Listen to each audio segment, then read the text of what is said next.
When I was 10, I started playing, and when I turned 12, I think I heard Cream, you know, Wheels of Fire or something like that, and Jimi Hendrix, and I was just like, the guitar was just talking to me. I used to get in a trance listening to Clapton play, you know, those live tapes. So I was like 15, and Eric Clapton was one of my biggest guitar idols at that time that I had listened to learn how to play. And it just so happened that, you know, I met him, which was a total fluke in my mind, and we got together and played, and it turned out that he loved the way I played, and he wanted me to join his band. I already knew Greg Raleigh. I'd been hanging out with him for about 4 months, and different members of Santana, so I felt, you know, naturally a lot closer to them because I've known him for longer. And Eric wanted me to move to London, and I just got the feeling that his band, Derek and the Dominoes, was not going to be around for that very much longer. Our manager right now, Walter Herbert, Herbie, was Carlos Santana's and my guitar roadie. Herbie guided me into the Steve Miller Band, and in the meantime, he had joined the Santana organization as a production and sound technician. And in the process, he had worked his way up in their organization where, towards the end of his term with them, he was actually aiding in the managing of the group. In the process, he got to know Neal Schon and Greg Raleigh, who were with Santana until 1972. I left Santana in 72, and Herbie was just, I don't know what he was doing during that time period, and I was trying to get another band together for 2 years. And finally I caught back up with him, and he told me that he thought we should, you know, get together and start a new band. And he suggested to get together with Ross and George Tickner. And that was the beginning of his career and my career in this band. Our preference was more instrumental, and all that happened after next is we decided consciously to look towards more singing and more song-oriented music. And in that process, Steve Perry came along. Steve Perry was in L.A. with a group that was falling apart, but it had recorded material, and he just happened to send a tape to our office, to Herbie, of his performance with the group. So I sent him a tape, and Herbie liked it, phoned me back, sent me to Denver, Colorado, and that's where I wrote some tunes with Neal on the Infinity album before I knew I was recording Infinity. Right. It went real fast. And that's what inspired us to ask him to come up and join us on the road, not as a performer, but to take extra time to see how things were possible as far as songwriting and singing. I was hanging out on the last leg of the ELP Journey tour, and the day we're playing, and I was not. I was in the wings, hanging out. From Infinity on, I look at it as the second half. I think it's a more complete group. It's a more versatile group now, because we have the vocal capability as well. Well, from Jean-Luc, I went on the road with Ronnie Montrose, and Ronnie Montrose was the opening act for Journey for a 3-month tour, the Infinity Tour. And through that time, I met Steve Perry and Neal Schon and got to be good friends with them. And at the time that Ainsley left the band, they asked me to join. It just happened that way, similar to how Jonathan came into the band, being with the Babies. With the Babies, I replaced the guy. With Journey, I'm replacing a founding member, Greg Raleigh. And with Jonathan, I felt like it was really healthy for us to have a little new blood at that one time. Not that Greg wasn't sufficient. I love Greg, you know, and I'm going to do an album with him. But the chemistry in the band between Stephen and Jonathan and myself and the rest of the guys right now feels really fresh. Neal would sort of kid around. One time I drove in a limo with Herbie and Neal, and Neal said, "This is our new keyboard player, Herbie." Herbie goes, "Right on," and he gave him 5. And I just threw me for a loop. I said, what are they talking about? I didn't want to. I looked back and I said, okay. The band knew it had to make some musical changes. And with the advent of Jonathan Cain, that helped that move, you know, come to its own. Because the band knew it had to do something. We had done what we had taken that sound as far as we could, all the way up to Departure, and did our live album, and still doing the same stuff, basically. And then we had to make a sound change. Otherwise, you dry up and blow away or something, you know.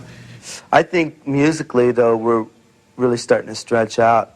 I feel like with the last album with Jonathan, like the doors just, sort of open. We have, a different chemistry now just within this last year. I mean, one person can change the chemistry in a band dramatically.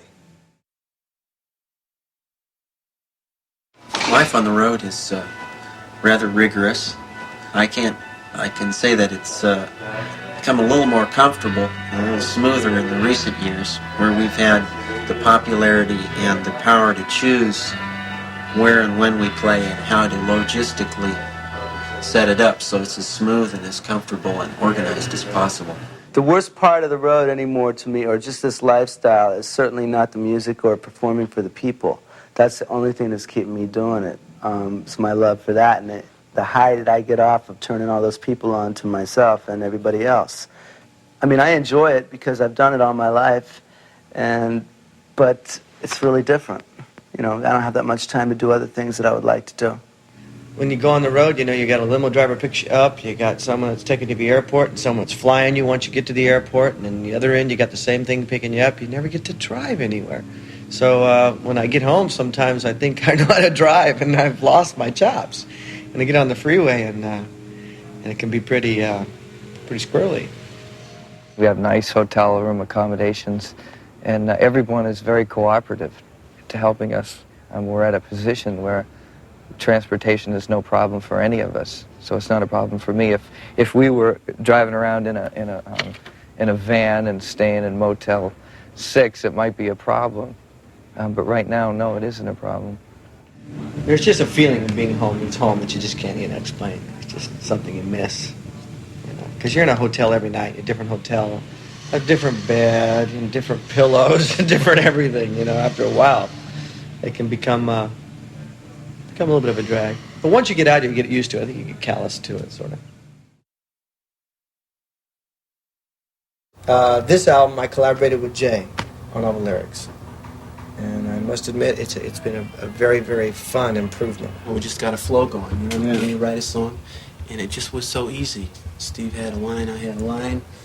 We collaborated on the next line, and it was just something that wasn't it was just happening, flowing. Jonathan Cain had Open Arms written the music for it already. I think he had that written for a couple of years or longer.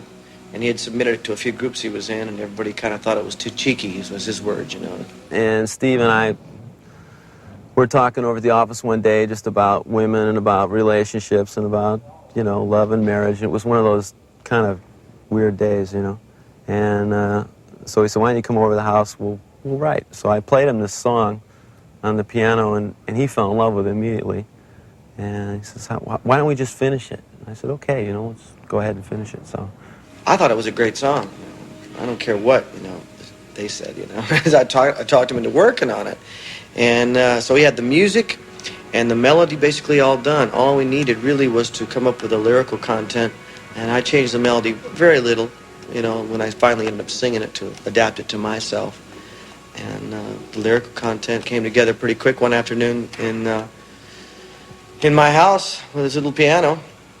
And it really is a good song. I think it's one of the finer songs we got, and it turned out to be one of the most popular in the wake of everybody thinking it was a little bit too cheeky. Yeah, that's the funny thing about it. When we had all the material completed and we're getting ready to select the sequencing of the songs, it was generally thought, well, this song doesn't fit with the rest of the material, and a couple of us, including me, were going, oh, it's a beautiful song. I was saying you should go the end of the second side when people are listening to it at night, and that's how the whole thing ends. All the feathers settle from Dead or Alive and all that stuff, and it flows right out, and it turns out to be one of the most popular songs from the album. I'll tell you a story, though. That song almost didn't even make it on the album.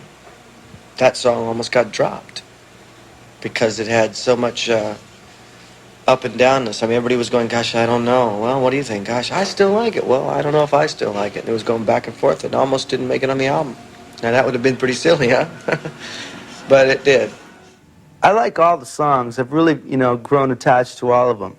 since I've heard them so many times, if you play them that many times, you either have to really like it, or you have to just, get through it. But fortunately enough, I really like the songs. But I think if my favorite song, if I had to pick one, I think I would pick Mother, Father.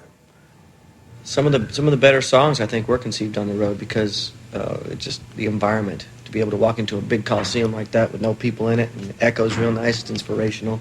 Sort of gives you ideas, At least it does for me. And I bring my cassette player with me and record everything and listen to it later and try to make some heads or tails of it, put it pieces to pieces,